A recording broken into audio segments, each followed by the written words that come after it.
Welcome to Girls Gone Hallmark, a Hallmark review podcast. I'm Megan, and I'm a longtime Hallmark fan. I'm Wendy. I'm a former Hallmark hater. On today's bonus episode, we are diving into our first impressions of the March lineup from Hallmark, and I'm a little afraid to hear what you have to say. To me, I'm like, this looks like a stacked month. 2 mysteries, 2 romances, and a series premiere. This, to me, looks just like a hot mess. Oh, no. It's like, well, people have been wanting mysteries for months and months and months, and so let's do 2 back-to-back, and then let's just throw whatever else we got at it. Well, it's funny that you say that because for reasons that I never understand, January's Winter Escape. That makes sense. February was Lovuary. Now, the middle of March starts Spring into Love, and that continues into April. But these 2 mystery movies are not part of any of this. They're just like standalone floaters. It's just a back-to-back mystery weekend. So for the listeners, we will be talking about only the movies and series premiering in March. That does not include the full Spring into Love lineup. That will be on girlsgonehallmark.com if you want to see what's coming in April. And we'll be back next month with first impressions on that.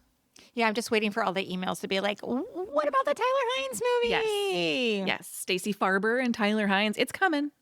It's coming. Next month. That's right. Next month. Do you want me to kick off with our first movie? Let's do it. Sugar and Vice, a Hannah Swenson mystery, premieres Saturday, March 7th. Hannah finds a body at the grand reopening of Lake Eden Inn. When a storm traps everyone inside, Hannah must find the culprit before the road clears and the killer escapes. Now, I don't know if you know this term, but this movie utilizes what's called a locked room mystery format, which means like everyone's in the room and they're locked in there. So you know the killer is amongst the crowd somewhere. Yeah. Didn't they do that with like one of the Curious Caterer? Foiled plans, yes. Right? Yes, yeah. Exactly. Okay. So that's what we're dealing with here. I think mystery fans are a big fan of that format.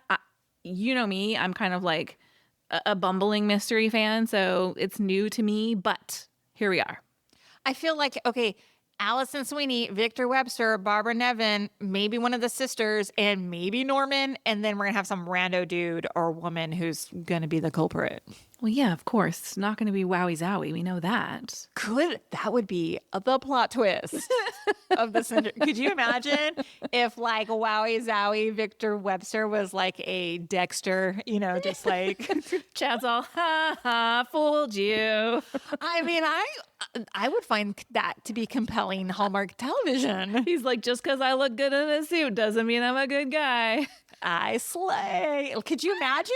Like, I kind of love it. Let's go that way. Can I tell you what is so exciting about this movie? Tell me. The director is none other than Peter Benson. Peter Benson? I almost clapped my hands when I read that. I am appointing you the president of the Peter Benson fan club. You love Peter Benson. What's not to love? The man is a delight. I am starting the hashtag right now. Peter Benson, what are you doing here? Consider it your official hashtag, Peter Benson. I adore this man. I think I'm so excited for the new energy he's going to bring. This is his first participation in the Hannah Swenson directorial universe. Wait. I wonder if he'll appear. I hope so. Didn't he say he likes to show up like in the movies he directs? Yes. Yeah, that would be exciting. Okay, go ahead. I do hope so. The man has a bazillion acting credits, so I hope he does put himself, and I hope he's not, wouldn't it be funny if the director was the killer? If it was him? Look. Peter Benson, you're the killer. He does have a little bit of mystery directing experience. He directed an installment of Aurora Teagarden and Crossword Mysteries in 2020 and 2021. Of course, more recently, The More the Merrier and Christmas Above the Clouds. I think this is going to be great. This movie was written by Allison Sweeney, so it was? It was. Oh, I think she did the last one too, didn't she? She did. Interesting. So I had to say, I'm feeling real good about this first installment. Let me ask you a quick question. You know those Mystery Island movies, and we've talked about like who's going there? Like who's going to Mystery Island when people are getting Who killed? would stay at the Lake Eden Inn? Who's going to freaking Lake Eden? Yeah, their Yelp reviews are like 1 star. They're like, people die here all the time. I wouldn't. I just be like, I'm just gonna drive right through there. There's lock your doors. Don't get off the highway. Seriously. But they got good cookies. The But, lure of the cookie jar is too strong. I mean, is Victor Webster working overtime as the DA in this town because he's pursuing all these killers? I mean, it's like 1 or 2 murders every year. Really not that much. No big deal. No biggie. You know, in my local area, a body was just found in a lake. I did know that. And I mean, that feels very scandalous. And of course, you haven't heard any news about it. Like, I don't know any details, but Well, you know, in my local area, a man held his family hostage with a machete, and then the FBI was called in due to possible nerve chemicals emitting from a household. So yeah, your city's been coming up on my TikTok quite a bit. What is that? I thought it was one of the safest cities in America. That's what they say. What's happening? Look, I had to call the non-emergency police number the other day, and they showed up in 10 minutes. And I feel like that speaks to the fact that there's really not all that much going on here. I was joking with my dad. He's like, yeah, you call in LA, be like, they have a gun. And they'd be like, are they shooting it? Oh my God. Oh my God. So anyway, could be worse. Could be worse. I mean, it could be Lake Eden. So, Right. okay, our next movie is Nellie Knows Mysteries, All Manners of Murder on Saturday, March 14th. The beloved Nellie Knows Mystery series continues with this elegant new entry. Nellie and Detective Michael Hogan attend a lavish dinner party that turns into a crime scene when a guest is murdered. Hello, is this a closed room mystery as well? Oh. With their signature chemistry and detective work, Nellie and Michael must navigate high society suspects to solve the case.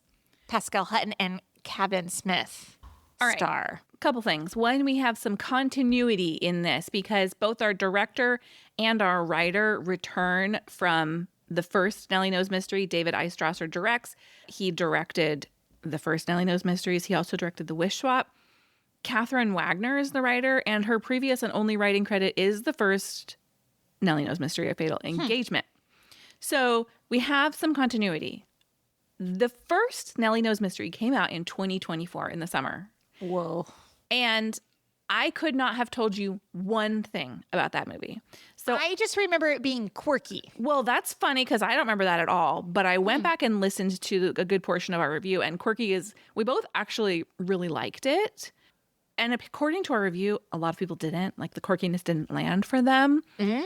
I am going to go back and rewatch the first one because I genuinely have no idea, no memory. Like, quirky Nellie, and I remembered from our review that she kind of knows everybody in the town, and the detective comes in and he's the newbie. And so that's how she helps him navigate these mysteries.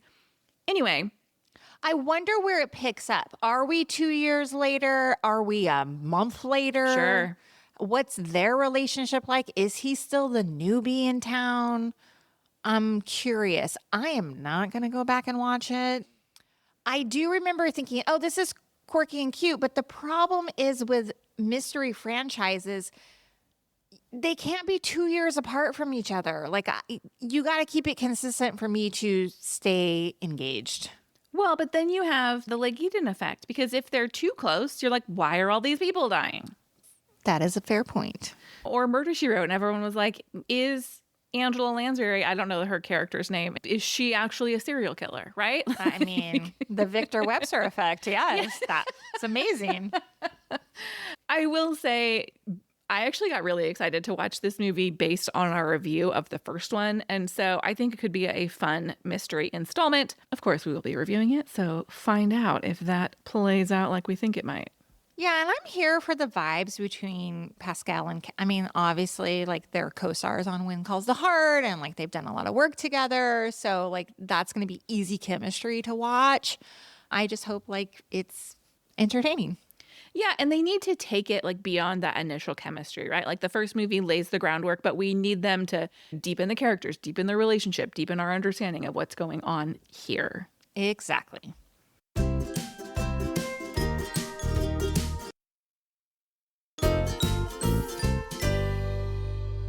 What's next?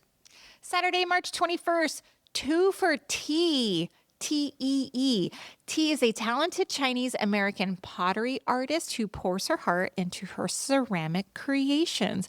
When Will arrives as the new handyman at her local community center, the two form an unexpected connection. As Tea explores her family's cultural traditions through her art, she and Will must work together to save the beloved community center from permanent closure. Stars Janelle Parrish and Chris McNally. Have you seen the movie poster for this movie? I have not. Are you looking at it on our website right now? I'm going to right now. It is so cute. But here's our first did you see that before you even seen the movie. Oh, this is giving. I like these vibes. Yes, but what's the did you see that right there and then? What you don't need to look that deep. I'm looking deeply. Tell me, what is it? This is our third movie this year with a pottery moment. I like it. Me too. Is it the third movie this year with the Subway movie? The Subway what movie. Else? And there was another one. My notes in Because of Cupid say the second ghost scene reenactment. They must do pottery. I thought you didn't watch that movie. I did watch that movie. We just didn't review it. Okay. I liked it. You didn't. That's the review. I don't remember pottery at all, but I was also in like influenza A fever cave. Yeah. I just don't remember any details about that week whatsoever. But this movie poster is real cute. The movie poster is adorable. Here's what I'm excited about. I love a cultural heritage storyline. I appreciate that. Again, I do think Janelle Parrish carries the Asian American representation for Hallmark on her back. So love her. Would love to see that diversified a little bit. Agree. I do not need her to be the Asian American poster child for Hallmark. My first impression is I need a Janelle Parrish redemption arc because I hated her Christmas movie so very much, and I was not alone. And I think she's freaking adorable. So, and Chris McNally, he's got short hair in this picture. Like, I remember he was in that, I think Murder One or Tip Line Murder. Yeah, dial 1 for murder. And his hair was longer, and I was just like, wow. You guys, I love like a dirty, grungy, long-haired looking dude, but he's back to short hair. I really enjoy him. I'm excited to see this pairing. I hope it's good. Let me tell you a little bit about the team behind this movie because the writers, Matt Johnson, his previous work, hold on to your hats, Kitten Bowl, Cat Bowl, Wheel of Fortune, Jeopardy, among others. Nothing in the Hallmark or Hallmark adjacent universe. First of all, what is Cat Bowl and Kitten Bowl? Like I thought those were Hallmark movies. Like the Puppy Bowl, I assume. And then he writes content for Wheel of Fortune and Jeopardy? Has in the past for a number of episodes, yes. And then a bunch of other things. This is very interesting to me. There is a second writer, Justine Wenzel Chang. She has 2 previous writing credits, one of which was A Big Fat Family Christmas, a Hallmark movie from 2022. The cast is Shannon Chan Kent, Shannon Cook, and Tia Carrere. She has written in this cultural representation universe. And the director of the film is not currently available. Oh, so interesting. So, I'm excited about this, though. I would say this is the thing I'm most excited about for the month of March. And this particular movie kicks off Spring into Love? That's right. Okay. All right.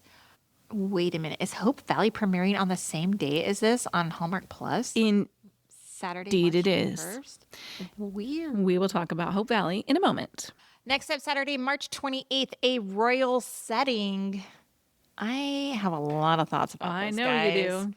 Ruby is a world-renowned gemologist at the top of her field when Prince Luca hires her to restore the kingdom's priceless crown jewels and design his coronation crown.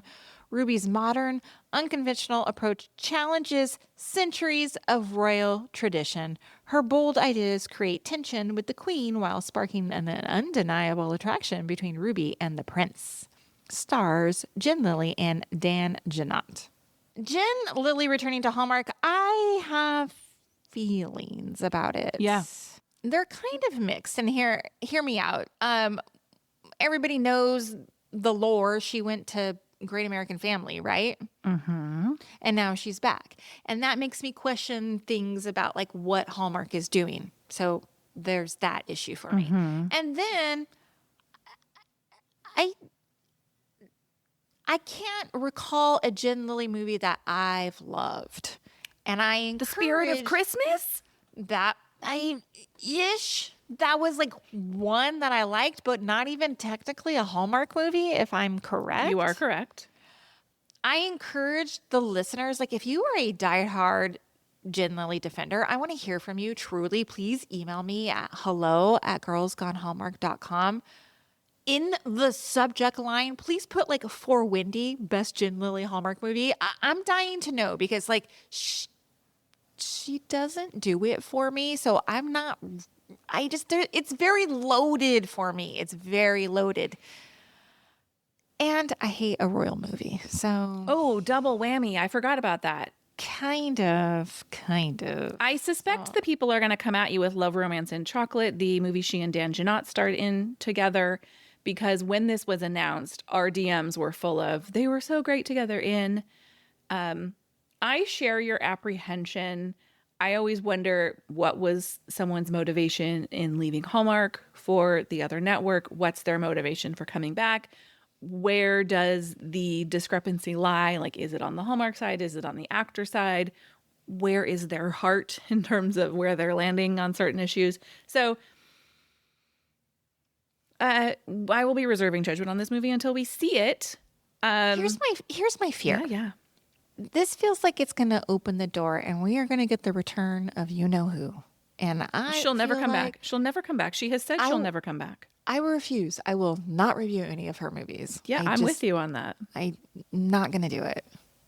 But so yeah, let's just reserve judgment until we see the movie. Yeah, here's what we know about the movie. The writers are Ansley Gordon and W. Stewart. Ansley is also a working actress. This is her 23rd writing credit. She has 3 projects currently in production, but she also wrote Melt My Heart This Christmas. W. Stewart also wrote on I this. liked that did. Melt My Heart This Christmas. So, okay. All right. The other writer has fewer writing credits, but she did write 2 of the Unwrapping Christmas movies, which we did not watch. I've seen them all, but we did not review them. Yeah, and I don't know for sure, but I suspect it was an acquisition, and the Unwrapping Christmas movies definitely were. So they both have written a lot of Hallmark adjacent movies. Do we think this was an acquisition? I genuinely do not know the answer to that. But I do know that there's a huge fan base that will ride hard for Jen Lilly, and they're very happy to have her back. So I'm interested to see the feedback on this movie. I'm curious what we're going to think of it. We haven't hated every royal movie that's ever come out, and you, in fact, have even enjoyed a few of them. So true. Yeah. We'll see. Moving on. Yeah. We got the Hallmark Plus exclusive premiere, Hope Valley 1874, which drops on Saturday, March 21st, the same day as 2 for Tea. Do you think that drops like at midnight in the morning? Great question. They're not doing like a big like prime time, are they? Who knows? I mean, I can't imagine that they would do like a primetime live release, right? Because they don't want to draw attention away from their channel. So it may come out in the morning. I don't know, but programming note, future episodes come out on Thursdays, starting immediately following. So only the premiere drops on Saturday. I don't know the thoughts behind that. Unless they're hoping that people who tune in for Hallmark the next day for 2 for Tea see, oh, hey, Hope Valley's here, rather than having to wait until Thursday. Anyway. Yeah. Well, the 8-episode series takes viewers back to 1874 to explore the origins of the frontier settlement that would eventually become the beloved Hope Valley community fans have cherished for years. Stars Bethany Joy Lenz, Benjamin Ayres. I know there's some other people. I just don't have that list in front of me. I have a few of those names. First of all, the creator and writer is Alfonso H. Moreno. He is the creator of When Hope Calls. He's executive producer and writer on When Calls the Heart. I think that's as to be expected with a spinoff / prequel that we'll get somebody who's already in the universe. We'll know what we're dealing with. Like you said, you and I have talked a lot about this show being led by Benjamin Ayres and Bethany Joy Lenz, which is the driving force for me wanting to watch it, in addition to it just being a new series from Hallmark. And I'm hoping that this will maybe appease some of the people who want us to watch When Calls the Heart and we just don't. Some additional cast: Lachlan Cornby from Providence Falls. Oh, yeah, he's a hottie. Indeed. Mila Morgan, she's a child actress. She was in Christmas at the Catnip Cafe and also The Holiday Sitter. We have the very big name of Jill Hennessy, who was in Crossing Jordan. She played Jordan in Crossing Jordan, Law and Order, Madam Secretary, more recently City on a Hill, among many, many other credits. And there's an actress named Roan Curtis. She played most notably the character of young Kate in Firefly Lane. I'm curious. I don't know what to think. This isn't typically the kind of show not either of us would gravitate towards, Yeah. but we will be watching it, and we're just Yeah. going to see how it goes. I mean, I've told you, and I think I've said it here before too, like, this is really going to have to wow me.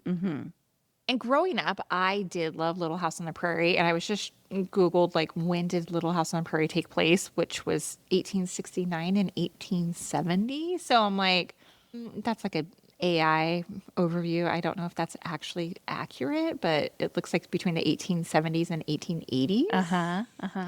You know, so we're kind of in the same time frame. Maybe it's going to hit that, like, Little House vibe that I liked as a child. I don't know.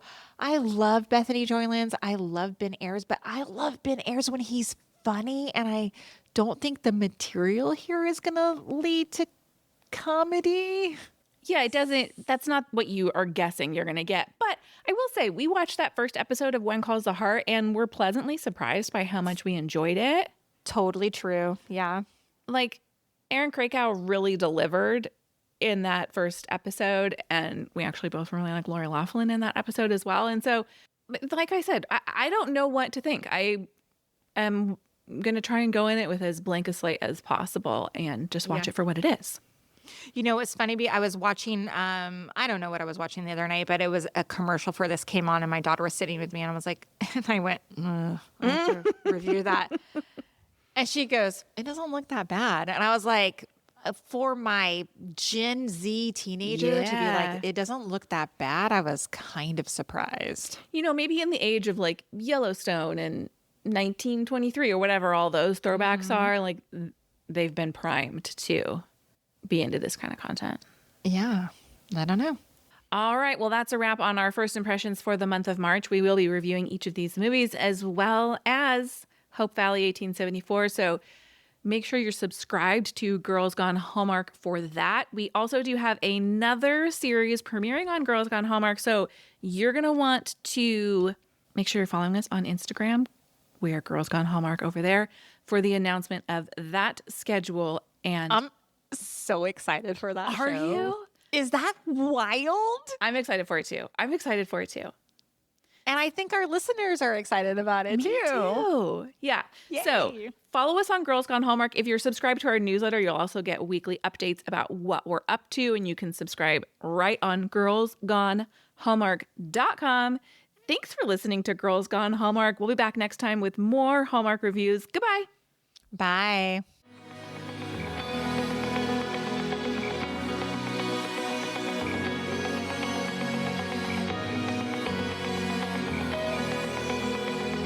All right, friends, before we go, just a quick heads up. You're about to hear some ads. These little gems help us keep the show running and the Hallmark love flowing. So do with that info what you will. Grab a snack, hit the skip button, or maybe, just maybe, listen in and discover your new favorite product. Bye.